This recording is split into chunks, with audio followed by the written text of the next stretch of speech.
നമസ്കാരം. Media vision വാർത്തകളിലേക്ക് സ്വാഗതം.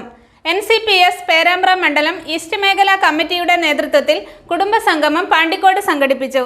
NCP സംസ്ഥാന കമ്മിറ്റി vice president advocate PM Suresh Babu ഉദ്ഘാടനം ചെയ്തു.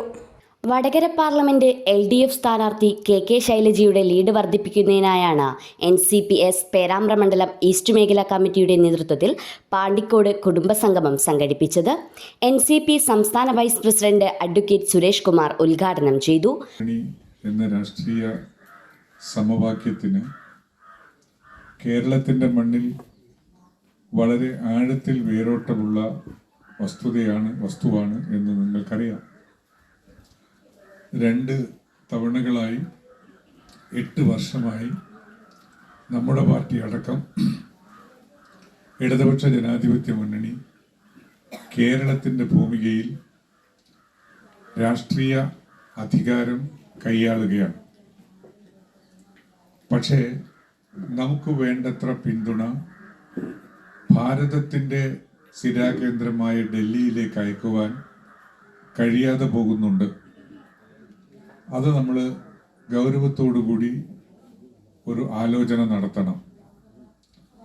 നിങ്ങളിൽപ്പെട്ടവരും നമ്മളിൽപ്പെട്ടവരും 2016 നടന്ന അസംബ്ലി തിരഞ്ഞെടുപ്പിൽ ഇടതുപക്ഷ ജനാധിപത്യ മുന്നണിക്ക് വേണ്ടി വോട്ട് ചെയ്തിട്ടുള്ളവർ 2019 നടന്ന ലോക്സഭാ തിരഞ്ഞെടുപ്പിൽ ഇടതുപക്ഷ ജനാധിപത്യ മുന്നണിക്ക് വോട്ട് ചെയ്തിട്ടില്ല. 19 ഇടതുപക്ഷ ജനാധിപത്യ മുന്നണിക്ക് വോട്ട് ചെയ്യാത്ത ആളുകൾ, നമ്മളിൽപ്പെട്ടവർ, നമുക്ക് പിന്തുണ കൊടുക്കുന്നവർ, നമ്മളെന്ന് ഉദ്ദേശിക്കുന്നത് ഞാൻ NCP പാർട്ടിയെക്കുറിച്ച് മാത്രമല്ല, ഇടതുപക്ഷ ജനാധിപത്യ മുന്നണിയെക്കുറിച്ചാണ്. ആ പാർട്ടിയിൽപ്പെട്ട അല്ലെ ആ സംഘത്തിൽപ്പെട്ട ആളുകൾക്ക് 2021 നമുക്ക് വേണ്ടി വോട്ട് ചെയ്തു. അങ്ങനെ 16 91 സീറ്റാണ് കിട്ടിയതെങ്കിൽ 21 99 സീറ്റ് ലഭ്യമാകാനിടയായി. എന്നാൽ അതിനിടയിലുള്ള 19 കേവലം ആലപ്പുഴ പാർലമെന്റ് നിയോജക മണ്ഡലം മാത്രമാണ് ലോക്സഭയിലേക്ക് നമ്മുടെ രാഷ്ട്രീയ സഖ്യത്തിന് അയക്കാൻ കഴിഞ്ഞത്. ഈ വൈരുദ്ധ്യത്തെ നമ്മൾ വളരെ ശ്രദ്ധയോടുകൂടി കാണണം. അത് എന്താണ് എന്നത് നമ്മൾ ആലോചിക്കുകയും വേണം. ബാബു കൈതാവിൽ ചടങ്ങിൽ അധ്യക്ഷത വഹിച്ചു.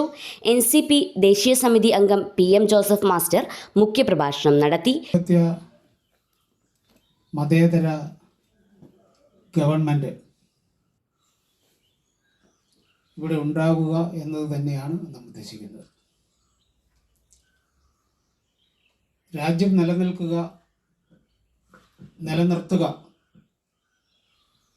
എന്ന മുഖ്യ ഉദ്ദേശത്തോടെയാണ് ഈ തെരഞ്ഞെടുപ്പ് ഇന്ത്യൻ ജനത നോക്കിക്കാണുന്നത്.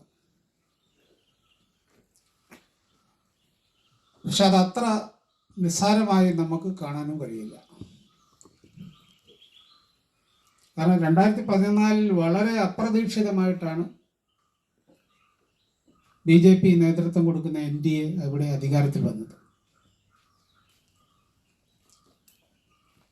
അന്ന് BJP അധികാരത്തിൽ വരുമ്പോൾ മൊത്തം ഇന്ത്യൻ ജനതയുടെ 33%, അതായത് 1/3 മാത്രമാണ് അവർക്ക് വോട്ട് ലഭിച്ചത്. PP Ramakrishnan, EP Dinesh Kumar, KT Abubakar, Bhaskaran KK, Perambra ഗ്രാമപഞ്ചായത്ത് അംഗം ശ്രീലജ, സുഭാഷ് എടവരാട് എന്നിവർ ആശംസകൾ അർപ്പിച്ച് സംസാരിച്ചു. പ്രതീഷ് നടുക്കണ്ടി സ്വാഗതം പറഞ്ഞ ചടങ്ങിന് ഗണേഷ് TP നന്ദി പറഞ്ഞു.